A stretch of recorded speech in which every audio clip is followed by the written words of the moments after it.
Hello. I want to tell you a story, and I know that this playlist is called The Spirit of Truth.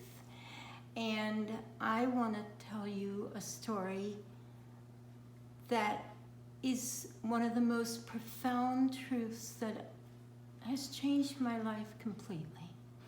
But before we get to that deepest truth, I have to tell you a couple of stories.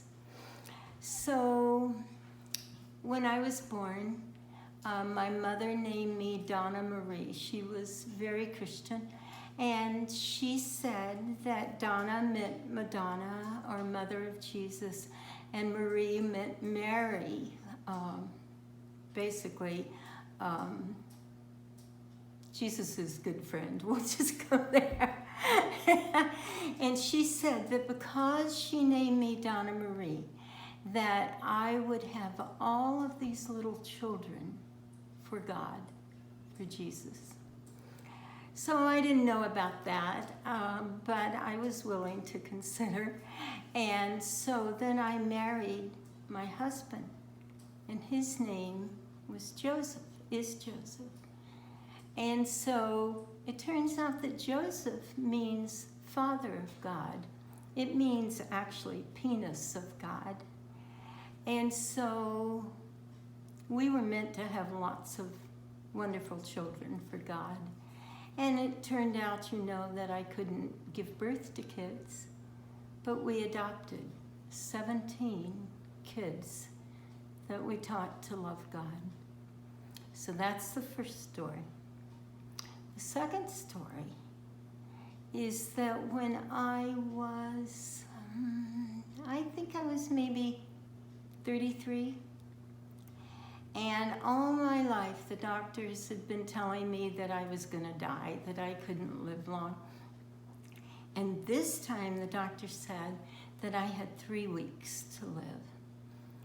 And I was thinking, I really love my husband, but it might be nice to die. I was in a lot of pain, and I could remember a place where colors were brighter and feelings were richer, and I knew heaven, I guess is what I would say. And so I thought, okay, I'll miss him, but it's okay to die now. And luckily, he wasn't so calm with me dying now. And we lived in those houses in the San Francisco Sunset area that had flat roofs.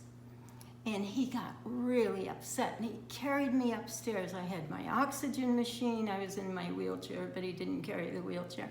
But he picked me up, brought the oxygen machine with me, carried me up the stairs, and not so kindly or gently put me down on this futon and said, "You pray or do something, because when I come back, I want to see you more alive than you've ever been."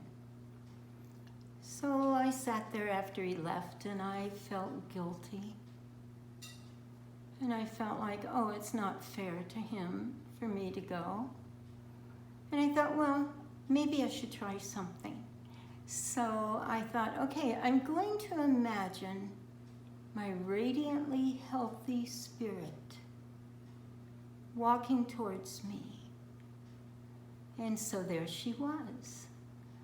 And I don't think I was totally crazed at that point because I knew she wasn't real, and yet she was the most real version of me I'd ever known. And there she was walking across the roof towards me, and she was wearing the red robe that I loved, and she was carrying red roses that my husband had grown for me. And she walked straight up to me, and she said, "I've been waiting for you to notice me." I thought, okay. And then she said, "I want you to understand that you are operating from an illusion." And she said, "It used to be a truth. In your past lives, it was a truth. but that's no longer your truth. And what she said was that in past lives, when we reached a certain level of power, we would just go on and die. Because it wasn't safe. We could get crucified. We could get burned at the stake. It just was not safe to carry this much power. And she said, I understand why you made that choice. But what I want you to know now is that instructions have changed. And the new instructions for this lifetime are that you, instead of lifting up out of your body, what the Christian mystics call ascending God, instead of lifting up out of your body and letting yourself die,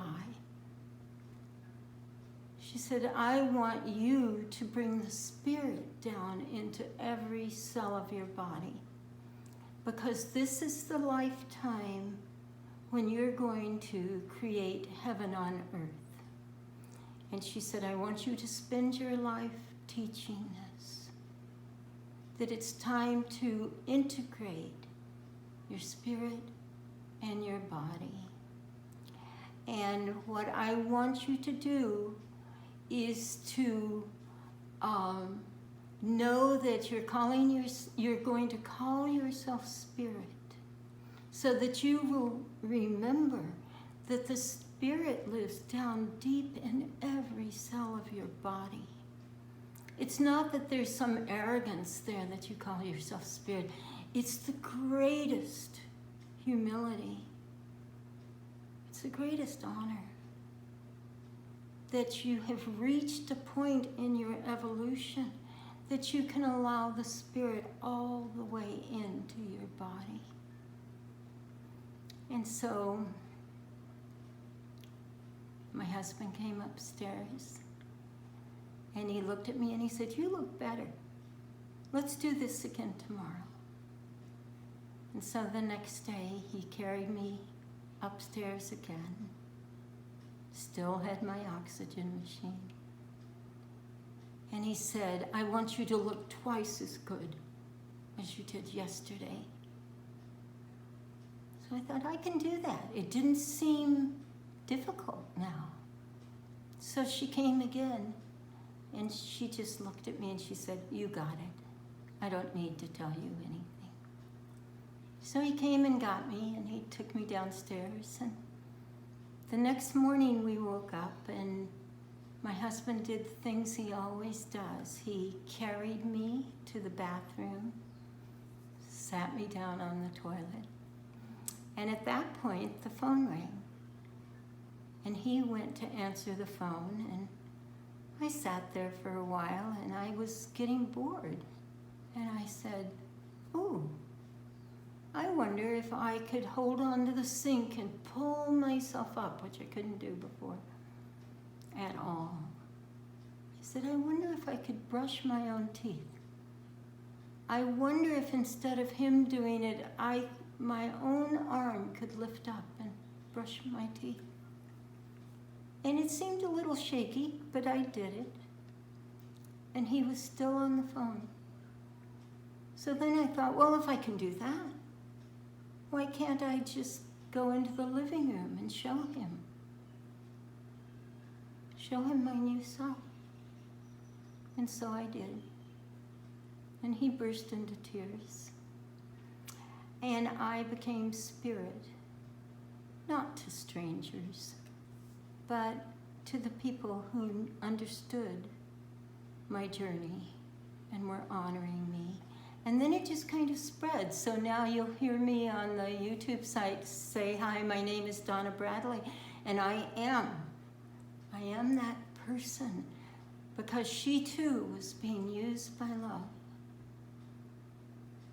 Was being used by love to raise children who love God.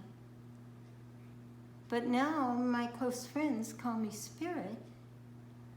And Joseph and I, Mother and Father of God, adopted those 17 kids to love God So why is this such an important thing for me to tell you?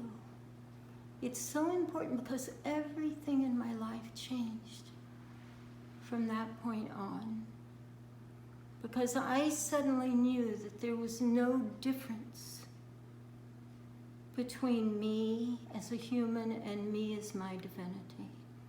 And I suddenly understood what this incredible joy, this bliss, that we are meant to express, both the spirit and the body. And I am so, so grateful. And if I could teach you anything, that would be it. You don't have to shut down when your power starts to grow. You don't have to die. You can be it all. You can create heaven on earth in your life.